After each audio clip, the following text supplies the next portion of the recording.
Hello, and you are listening to The Professional Artist. I'm Echo Chernick, and we are broadcasting live on the United Public Radio Network, 107.7 FM in New Orleans. Simulcast on YouTube and Facebook. Please like, follow, subscribe, and ring the notification bell.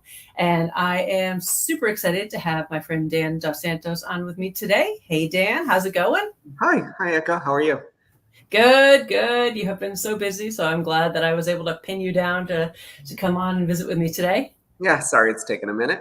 But not like the first time that I met you, that 1 year where you were doing that job for Marvel, you did not have a second to spare. No, like literally not a second. No, like literally, you weren't even eating. You were just like, painting and, eating and painting it, for like, I think a year straight. So I'm glad you have a little more time now to breathe. Yeah, things are getting better. I'm getting my life back on track now. So, we have listeners all over the world. Hopefully a lot of them know who you are, but in case they don't, why don't you go ahead and tell everybody a little bit more about who you are, what you do, and everything about you. My name is Dan Dos Santos, and I'm proud to call myself an illustrator. I guess I'm an artist of multiple media, but I like Illustrator. Most of what I do is commercial illustration, so primarily book covers. I do a little bit of comics, a little bit of film and video games, but most people, if they know my work, either know it from trading card set that I recently did for Marvel or 20 years of book covers. Brandon Sanderson, Patricia Briggs, Jim Butcher, Patrick Rothfuss. I've worked with a lot of good authors over the years, so I've been fortunate. You've been doing this a little bit, just for a long time, a week or two. Yeah, so maybe you should do this for a living. What do you think? I'm winding down. I'm getting ready to not retire, but I've done book covers for 25 years, just about. So it's. Wait, didn't you just say you built a new studio? I'm in the process of it. I'm hoping. Yeah. I'm winding down, so I'll just build this new studio. Okay. Yeah, that's for me though. That's for me to paint. So you're going to do more of your own things now?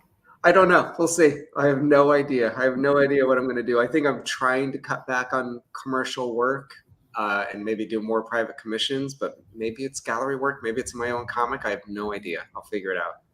I hear it's kind of hard to cut back on commercial work because it is. It's hard to say no to those jobs, but it's honestly, we'll talk a little bit about this, I'm sure, but it sounds privileged to say, but once you start doing this professionally, it's this snowball effect, and it never stops. Like, it just never stops unless you deliberately say kind of no to certain things. And I've been I did my first vacation in quite literally 15 years this summer. That it's I can't do that forever. I've been talking how long I'm going to take some time off. So I'm actually, the only way to take time off is to say no to those jobs and make. And then someone brings you a job and you're like, oh, but that looks like so much fun. Yeah. So I do that one. Yeah. Magic is not a secret. Magic is doing a Marvel crossover thing. And I was like, oh, maybe I'll take that job. It's my two favorite properties stuck together. But immediately, 2 days after being I'm gonna take a break, and then I was like, oh, I guess later I'll take a break. I'll take a break after this one job. It's like a drug, right? It's I'll take a break after this one last chip, like a chip, like potato chips. It's it is a drug. And there's a lot of other stuff in there. There's fear and stuff in there. I'm the primary breadwinner for my family, so it's hard to say no to that stuff. You're always worried, well, maybe they won't call back. So what if I say no to this one and there's not another one? Yeah, exactly. That's they won't call again. So Todd Lockwood says hi. Hi, Todd. How you doing? So anyway, so are pretty close, aren't you? You and Todd live pretty close together, don't you? Well, closer than we live to you. Yes, you're in the other coast. Right. So yes, Todd is a couple hours south of me now. We lived closer, but we're both in Washington State, and you're in North Carolina, I think. Yep. Right. So, and where did you said you went? I think you went to college somewhere, right? Where did you go to college? I went to the School of Visual Arts in Manhattan. I kind of Connecticut, New York area. North Carolina is a new thing for me. So, yeah. What year did you go? Did you go there? I went to SVA from 1996 to 2000. Okay, I went to Pratt, so we were pretty close. Nice. So, but I graduated in 95. Oh, cool. So cool. So yeah, I had a friend that went to SVA. So I liked being in New York. I definitely liked going to art school in New York. But yeah, I think question. There was a good time for it too. Like when I went to SVA, it was the hot spot for illustration and comics. My graduating class was just remarkable. Oh yeah, oh yeah. I definitely liked going to art school, and it was a different time then. And a lot of people come on here onto the show and ask me, do I have to go to art school? Is it a thing? Do I need to go to art school? Can I learn myself? And inevitably your name comes up a lot. And usually it's like, oh, I've taken dance classes. You should take dance classes. Or they say, I really want to take dance classes. Or they go, oh, I wish I could take dance classes. So your name comes up a lot. So why don't you tell everybody about your classes and about all the other things you can do instead of art school, since that's a big question that people ask a lot. I do. I love teaching. Some teachers are just good teachers, and they're not necessarily professionals in the field. I'm proud to say that I like to do both, but I've been fortunate. I've taught every single grade level from K through post-grad professionally, taught art anyways, which I'm really proud of. I did a lot of substitute teaching and stuff when I was younger, when I was fresh out of college. And so I got a chance to work from everywhere from 5-year-olds to like 60 something now. A lot of what I teach now is just private mentorship. I'm not teaching at any university or anything like that, but I teach as part of a program called Smart School, which is a group, like a collective of teachers that do these like weekly intensive mentorships. And honestly, they're remarkable. They're not cheap, but they're pretty awesome. And then I help run a website called Muddy Colors, which is this website dedicated to free art education.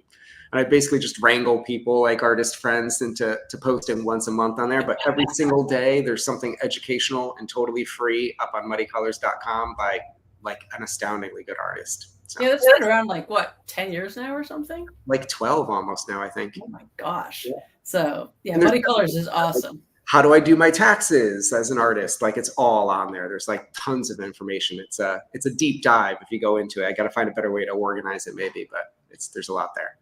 It is super important because people are always asking me about those things. Like, how do I do my taxes? How do I do this? Because there's just a big lack of resources to learn all those things. I know. And I hear all the time, it's like, oh, well, I never learned that in school. It's like, well, neither did we. They don't teach any of that in art school, it seems like. So it was important to me to make sure there was a resource for that afterwards. We had like a 20-minute optional seminar. It's like, come up here if you want to learn about the business part. And it was the most important part, just in case. If you want. It's just optional, know, and it was... It's so important. It is the most important part. It is.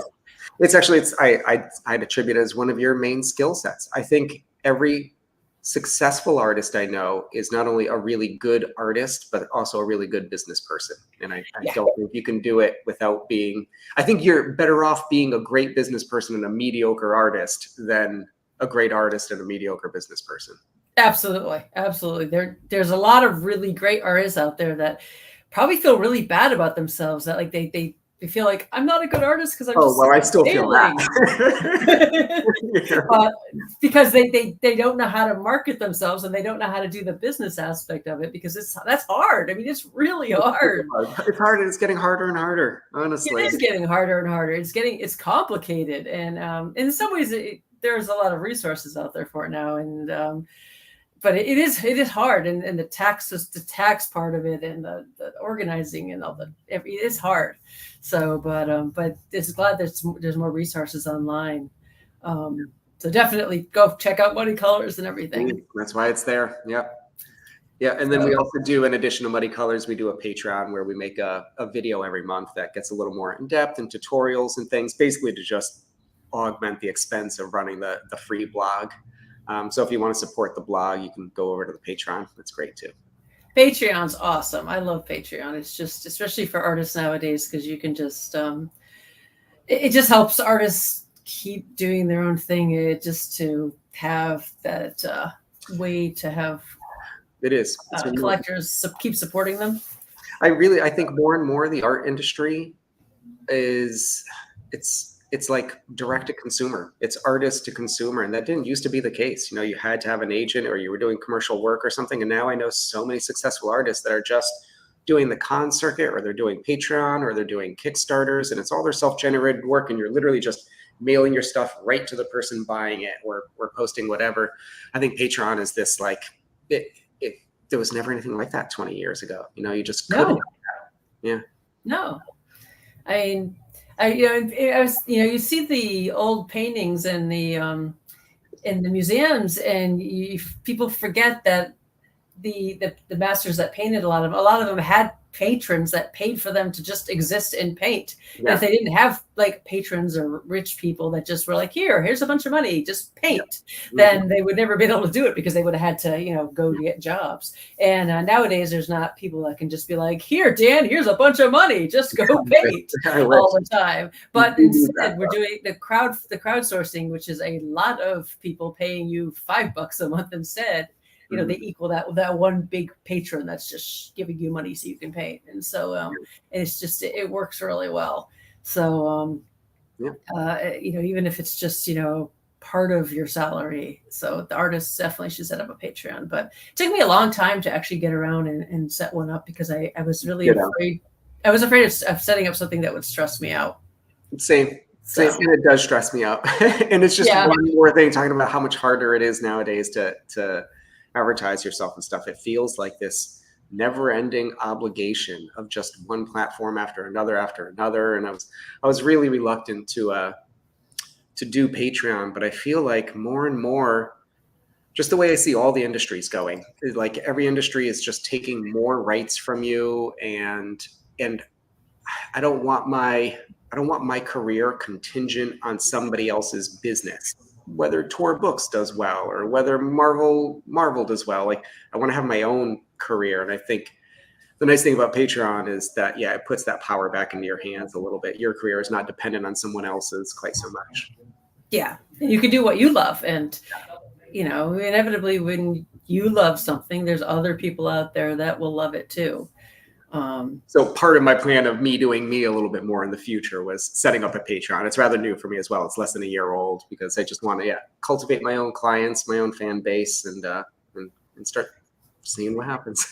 Now this is different than the Muddy Colors Patreon, though. Oh yeah. I have my own Patreon as well that I just started. The Muddy Colors Patreon I've been doing for quite a while, for not as long as the blog, but maybe 6 years or so. And that, like I said, it's like a video every month. So we've done a lot of great videos there.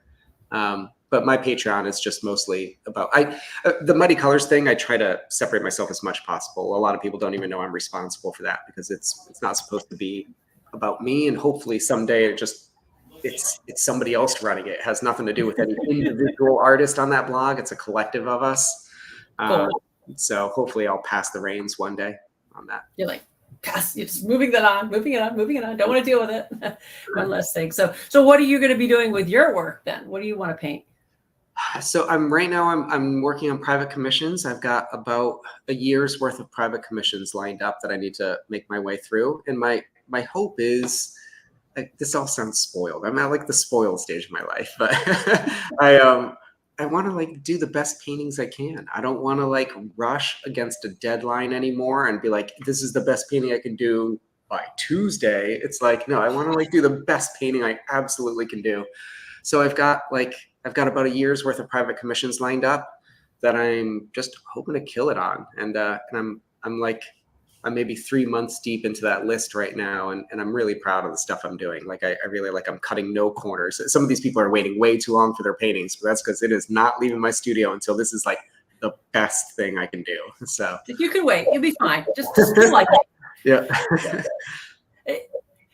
It's nice to have deadlines, but it's nice to not have to rush. It's just when you constantly feel like you're rushing, you just know you're not doing your best work. You're like, it's good enough. And everyone's like, I love it. And you're like, yeah, but it could be so much better. I flourish under that pressure. I do well with commercial work. I do well under deadlines. I work well with difficult clients. It's always been a skill set of mine, but 20 years is a lot. And it's you put yourself by I can't tell you how many family vacations I missed because I was stuck working because of a deadline.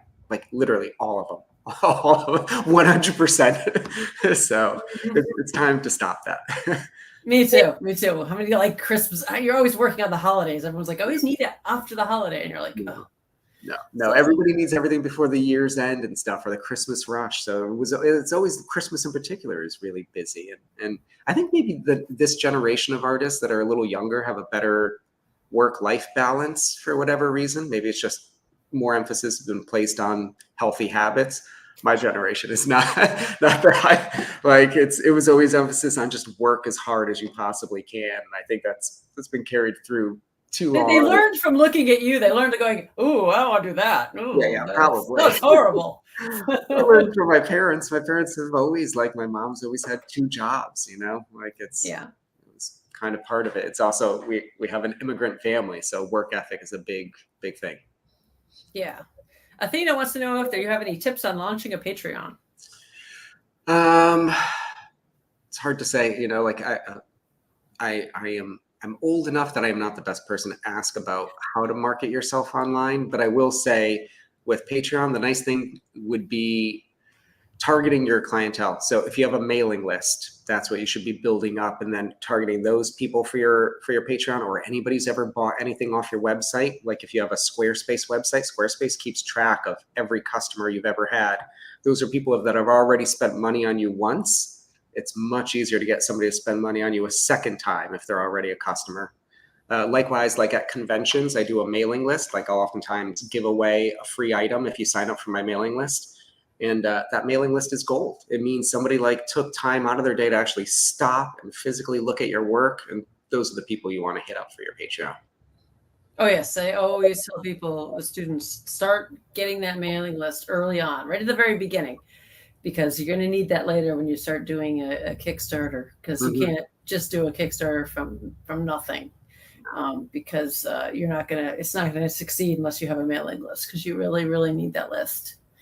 You've done a couple Kickstarters yourself now, right? I know I've like one. Like 16 of them or something. Oh my God, have you really that many? Yeah. Oh, a nightmare. Are you doing all the fulfillment too, or is all that like? Yeah, we do all the fulfillment. So yeah, we just finished one. I do all the fulfillment, all the Kickstarters. I've done 6 books or something like that, and a bunch of prints. Every time I want to do a print of my own that I just, in between doing commercial work, and I'm like, oh, I have a gap here where I need to fill something. I'm like, I'm going to do this print, and I'll just do a Kickstarter just to make sure just to have it paid for, and then I'll launch it. And I have some limited editions that I just do through Kickstarter. That way I have my own client that I've made through Kickstarter, and I get it fulfilled and I fulfill it. So yeah, it's fun. Yeah. So Kickstarter is like a great pre-order, essentially. It's really good. It is, and it's nice. Let's see. Athena says she's having trouble getting people to join her mailing list. Most of them are just wanting to follow me on social media. Yeah, you need to give them an incentive to do it, Athena. Like I said, I give away free items sometimes, so you could say, on social media, be like, I'm giving away 10 free prints to anybody who signs up to my mailing list, like raffle draw, just post a screenshot or something of you signing up or whatever, however you'd manage it. And I know a lot of people that do that. Yeah, definitely. Because a lot of people don't want to join mailing lists. I notice I try not to to email my mailing list too often, because it gets, I don't like getting 50 million emails. I do once or twice a year, basically. Give them a head on new items. Yeah.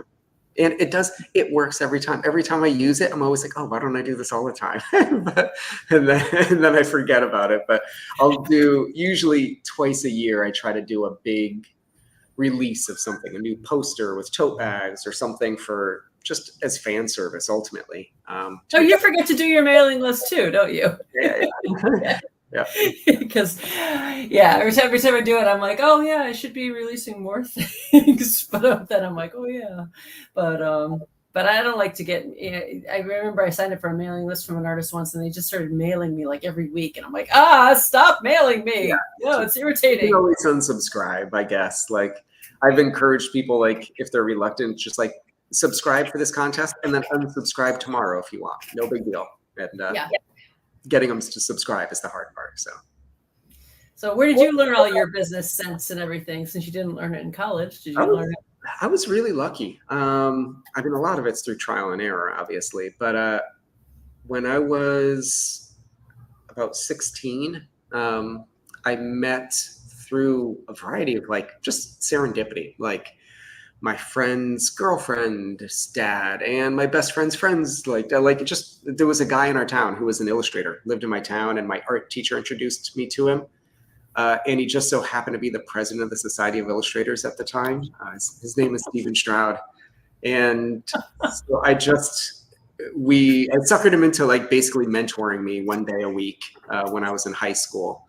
And up until that point, my only exposure to art was just TV and comics. Like I'd never like really been to an art museum or anything like that.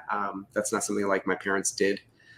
And I showed Steve like all the artwork that I really liked. And I was showing him like Michael Whalen and Dave McKean and all this stuff. And he was like, that's called illustration. That's what you want to do. I was like, well, how do I do that? I was like, go to school for illustration. And so I just started like really focused. Like by the time I was 16, I knew that's exactly what I wanted to do, was that. And I just hung out in the studio with Steve day in, day out. And I watched him do all these professional jobs. I watched him go hand deliver jobs, and when you would still do that, and go do revisions on the spot for his client. I watched him do his taxes. Like by the time I was ready to go to college, I already kind of knew how to run an art business. So wow, you were lucky. I was super lucky. Yeah. So it kind of dispels the whole like, oh, like how can you be an artist? Seems impossible for a lot of people. But when you actually just see it being done, and you're just like, oh, you just advertise and you just do this and you do this and you do this, and you're seeing somebody actually,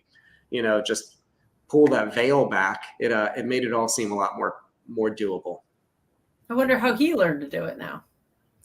He went to Pasadena Art Center College of Design, and he also went to that school like in the 70s during its heyday a little bit. He had a great graduating class. He got to study under Baron Story, and there was like kind of this like whole like it was like the Sid Mead era of art kind of going on, a lot of car concepts things and 70s style illustration.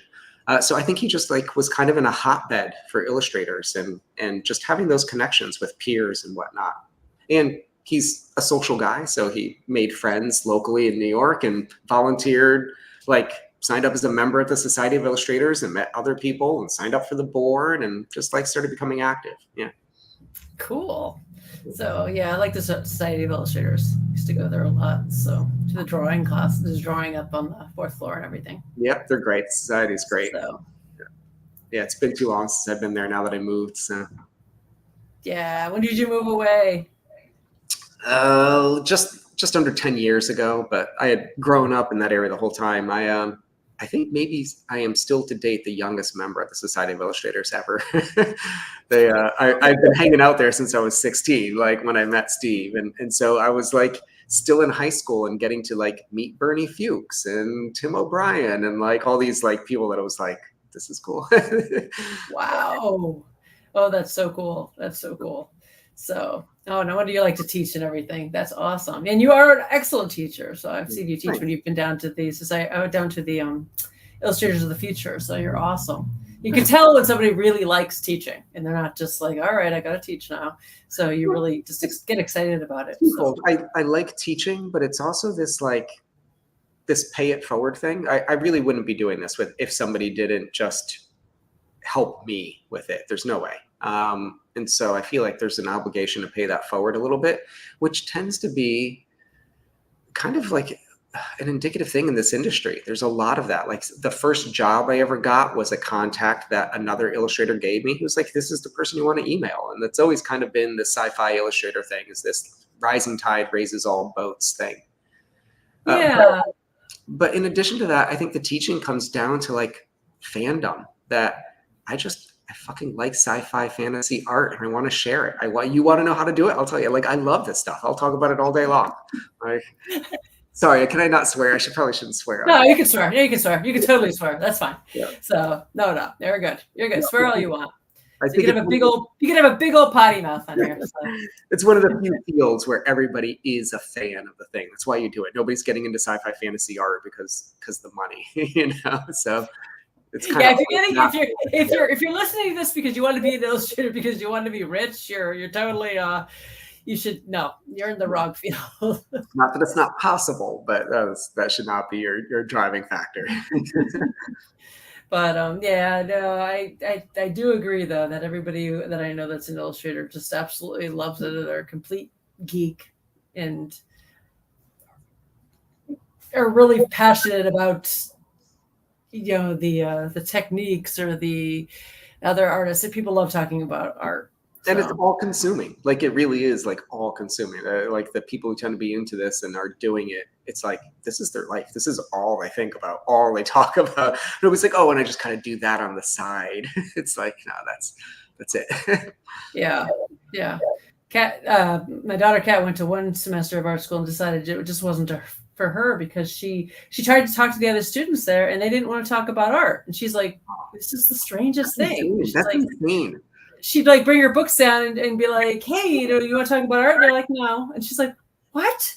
Why are you even here? They're like, I don't know. She's like, people aren't going to make it. They're not going to. No. So she's like, I don't think this is the right place for me. She just decided she's just going with me to conventions and she's just jumping in and just decided she's just going to just dive in and she's learning other ways because she's like, they're just weird. They don't want to talk about art. And one of them's like, I want to learn how to do conventions. She's like, okay, well, come with me. There's one this weekend. I'll show you how to do it. And they're like, no. And she's like, what?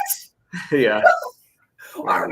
You just said you can come with me. I'll show you how to do the conventions. I know how to do this. I grew up doing this. And they're like, nah, I don't think so. And she's like, oh.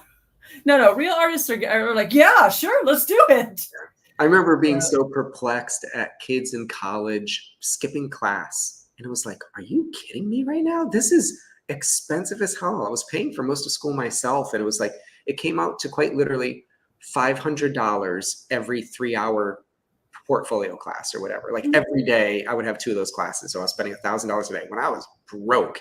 And it was like, you're going to skip right now? You're insane.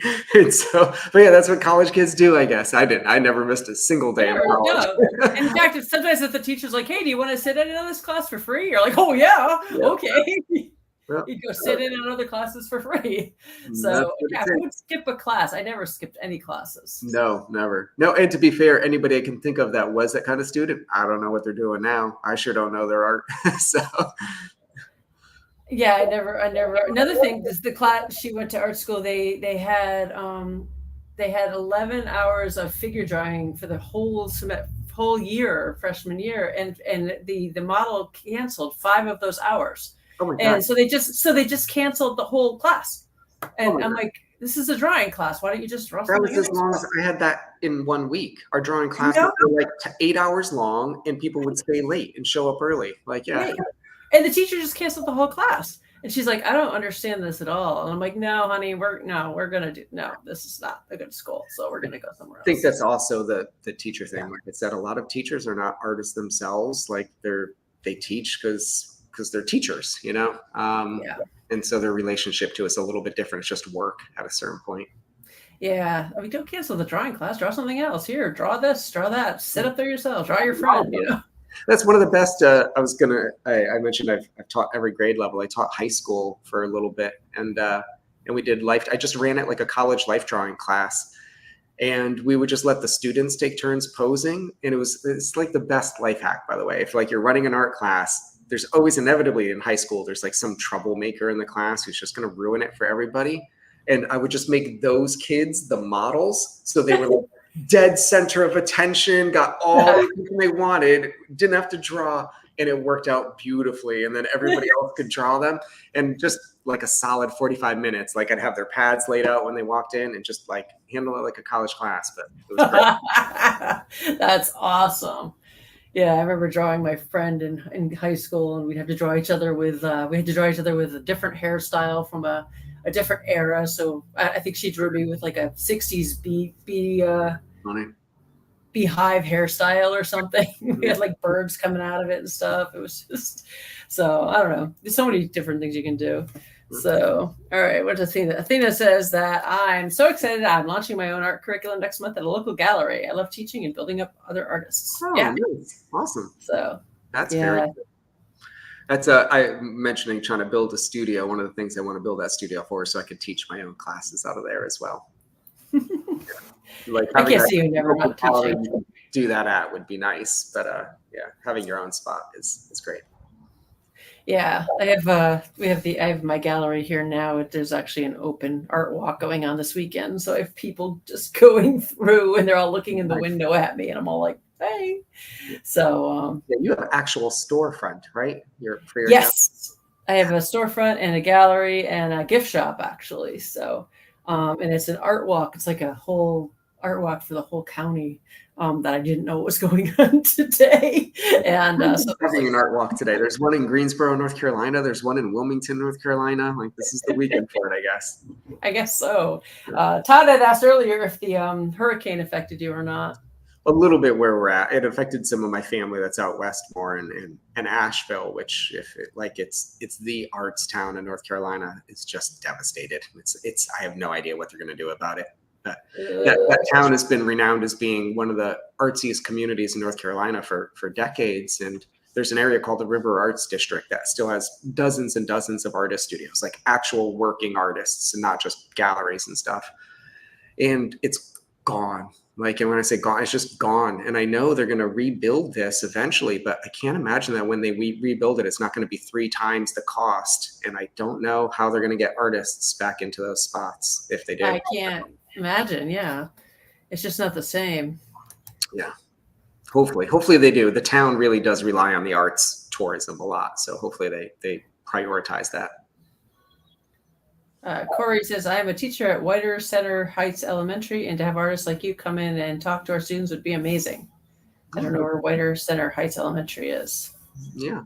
Corey, find somebody local. I used to, I was mentioning the serendipity thing. I actually met that guy, Steven, my mentor, the first time when I was in like 6th grade as part of a career day at school, and everybody else would like go see the cop, go see the fireman, go see like whatever other job you want to do.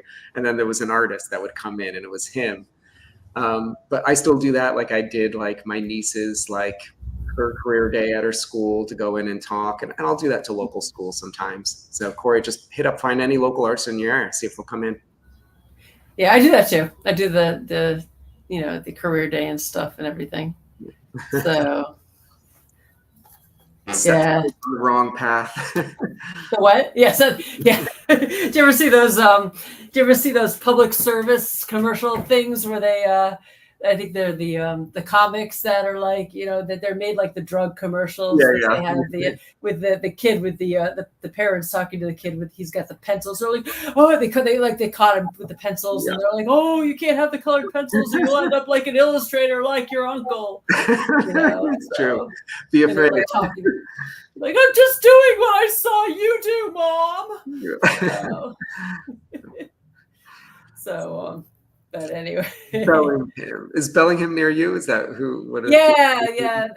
Athena said there's so much happening near you. I didn't know Bellingham has a Comic-Con. It has a little tiny Comic-Con, and actually it's in Ferndale, which is a little bit north of me. Mm-hmm. And so it's just a little tiny one north of me. And I'm like, I'll just go up for the, go up and do the little tiny local one. Sometimes the local shows are the best. Yeah. So there's we have one in North Carolina, Heroes Con. Which is Heroes! I've been to Heroes. That's a testament to it. It was just a small local con, but whereas most other cons are like, I'd say like 90% retail room and 10% artist, Heroes is the opposite. It's like 95% artist and 5% retail. And it's great. And so it just ends up attracting artists from all over the place. Like I'd see New York friends in the middle of like Charlotte, North Carolina. It's great. Heroes is fun. That's just, you're right. It's all artists. It was literally all artists. That's all the floor is. It's a giant expo. Giant artists. I would totally still go to Heroes if I was on that. Do you go to Heroes? I couldn't go for a long time because I was always teaching a class called the Illustration Masterclass, the IMC, which always overlapped at the exact same weekend. And I did that class for a decade, and it kind of ceased during COVID. So I've been able to attend finally. And I believe next year I'll be one of their artist guest of honors. Cool. So it's just fun because it was like you said, it's all artists. So it's so much fun to go and hang out with other artists and just, talk to them, and that's the. I need that. I feel like it's some of my best friends, and I see them 4 times a year, and it's like, and then the rest of the time we're locked up in our studios working all by ourselves. Like I need this like little social, like give me as much like art friend as I can get over a weekend, and that'll hold me over for 6 months. Yeah. What other shows do you go to?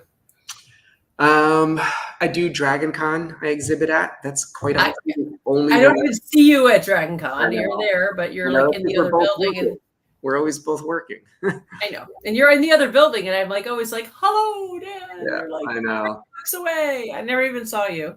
That's the only one I kind of like exhibit at anymore. And then I attend several. Like I might pop into New York Comic Con. I might do IlluxCon this year. Usually I try to do that one, which is in Pennsylvania. And it's just, again, all artists, remarkably good artists. Heroes Con I'll check out.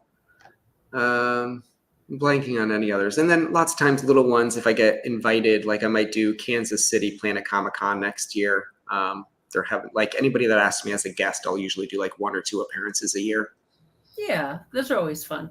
So are you going to go to LuxCon this year? It's in like 2 weeks, and I have to get off the fence.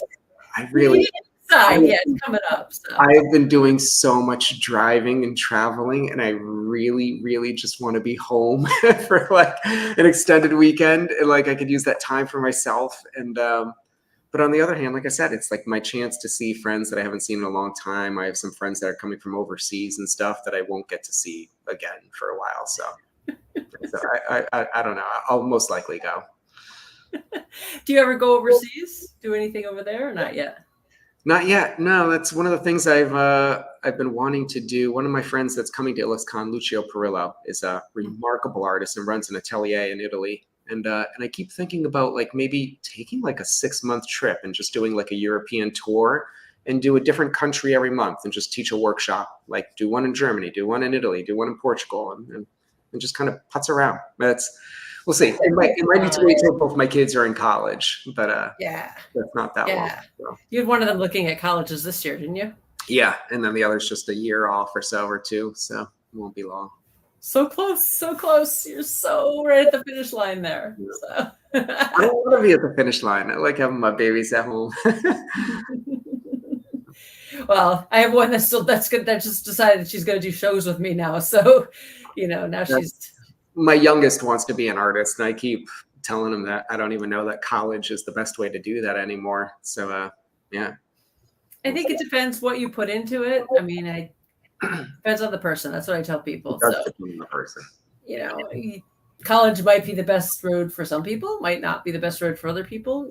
It depends what you get out of it, what you put into it. So yeah, I think there's also this, the idea of your daughter doing conventions and stuff that people think there's like this moment where you become professional, and there's not. It's just this like sliding scale, and the moment you start doing those cons, it doesn't matter if you're 15 years old, you're a pro at this point. And so my youngest has done a few pet portraits and stuff like that. And it's like, man, if you just set up at a craft fair in Greensboro and sell some prints, you're a professional artist. That's it. Maybe you don't. I just introduced her booth to people as this is her first year as a professional artist. Yeah. That's what I tell people. I say, oh, this is my daughter's booth. This is her first year as a professional artist because she has her own booth.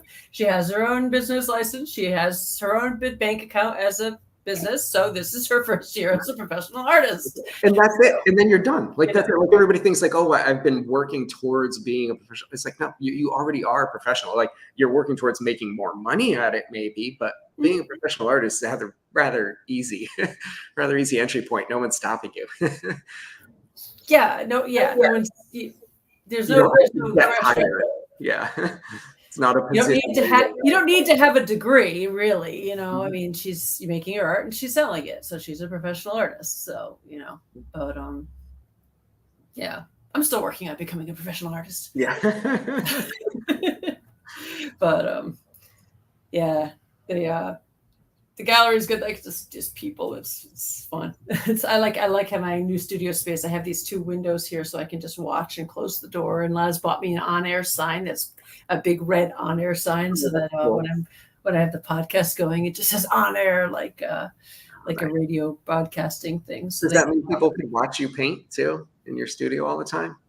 They can. Uh, I face it away from them, so like I I wouldn't want to do look and they all go like this, and they Yeah. peer. Sometimes I don't mind painting in front of people, but not day in, day out. Like if I'm sketching, like I don't even want like my wife coming in the room. Just like I'm like way too focused and like it's so ugly half the time. So I don't face it near. I face it so that I can see them and they can't see what I'm working on unless I want them to, because they get a little bit like, no, I'm working. Don't judge me while I'm working. I'm very private when I'm working. So same. I don't know. I don't like to work live. I don't know about you. No, You like to work in front of people? It's a skill set. I like it's part of teaching. You can't do it without teaching, or you can't teach without doing that. But no, on my personal work, I like, even like I'll sometimes have people come to the studio and hang out, and they could be dead quiet, and it still just bothers me having another body in the room with me when I'm like deep in that state. Like it depends on what phase of my painting, but if I'm idea generating, no, just like leave me alone. I'll lose a week in a black hole in my studio and be fine. Yeah, I don't like other people there because you're distracted. You're like, you just feel like you have to pay attention to them. You're like, no, just go away, stop it. Yeah, no, doing it on display. I do it like as part of my class. Is I paint live and I paint over other people's work as part of it. And I am good at it, but it's mentally exhausting. It's like you can't do that all the time. Like being on display, like you're performing and teaching and trying to produce good work is truly exhausting. Yes. I think I saw you do that at LexCon once, and it's exhausting. It's just hard. So, yeah, but it's just easier when you don't have anybody around. Definitely, I don't like anyone around. Sometimes there's give and take. I do like it. It's nice to be in a studio environment with other artists and like getting feedback when you want it. Like the ideal for me is my own private studio right next to somebody else's studio. So when you want company, you can go over there and get input, get whatever. I did a concept art push a couple years back with Ian McCaig and Carla Ortiz and a couple other really remarkable artists. And I have to say, just like, it was 4 days, and I learned more in those 4 days than I think I learned in like the past 4 years, just because it was new info coming in all the time and different points of view and just sharing artists and other inspiration and stuff that I was like, oh, I forgot what it's like to be in that environment, you know? Yeah, that is nice. It's nice to be around other artists and to talk art and everything. So, because otherwise, if you don't get out of your studio, nothing new comes in.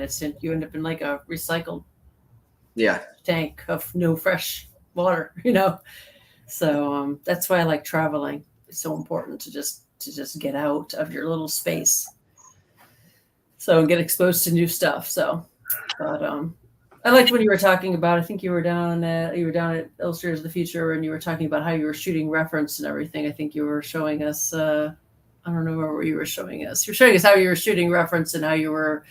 They were talking about how you had to shoot reference underneath a car or something. Saying, I don't remember. Just jack up the car. Yeah, I needed the bottom of the car. That's how you do it.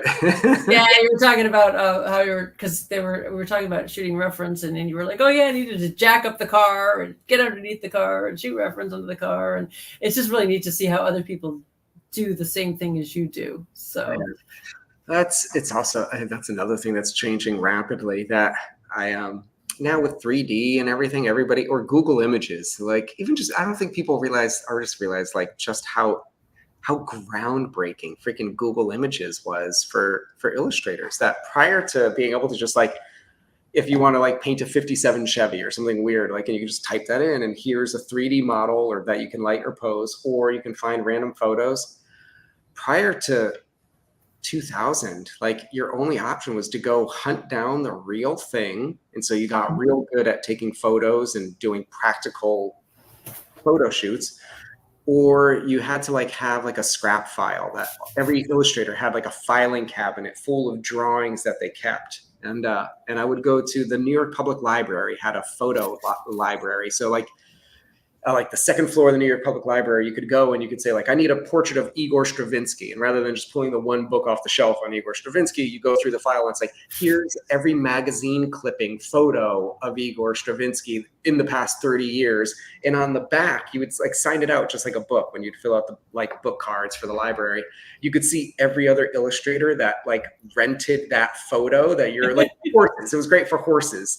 And I didn't know a horse. And so if you needed a photo, you'd go to the library and you could see like, oh, like Brault's painted this horse. Oh, Steve painted this horse, and like, and go through and see all these, like what the artist already used. But getting images was like difficult. It was difficult and a craft in on itself. And so, yeah, I'd set up complex photo shoots because that was the easiest way to do it. Like, and you didn't have a digital camera. You couldn't use a digital. If you took pictures, you had to get the pictures developed. Yeah, and if they came out wrong, well, too bad. You had to shoot them again. Yeah, yeah. When it's not cheap to hire models and stuff. Yeah, it was a whole process. But I think that's since carried itself over to my workflow that I'm not afraid to do a photo shoot now, and I can do it quickly. Like it's actually really efficient. I have costumes. I have good cameras. I know models I can call.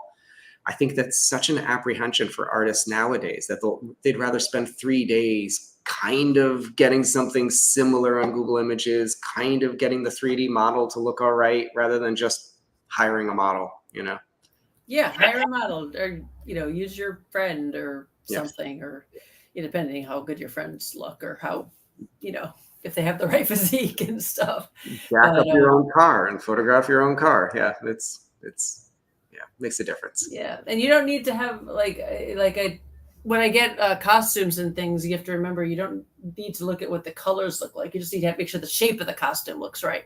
Mm-hmm. You know, it's like you have to have the right ruffle. I mean, the costume itself, if when you taped it all together, it can look just awful. As long as the shape looks right, you can you paint it right yourself. You know, it's just there's so many models duct taped to walls and things. Like, I'm just gonna tape this to the wall. Don't mind that. Yeah. And then then you don't have to worry about everything because you're going to draw it, and stuff. And not everything needs to be on that one reference photo. Like I do really detailed sketches for the starts of my jobs, like overboard. Like I'll spend a full workday on a sketch just from imagination, because then it lets me know exactly all the things I don't know. And it's like, okay, I don't know how to do that drapery, or I don't know how to do that hand, or I don't know how to do this lighting.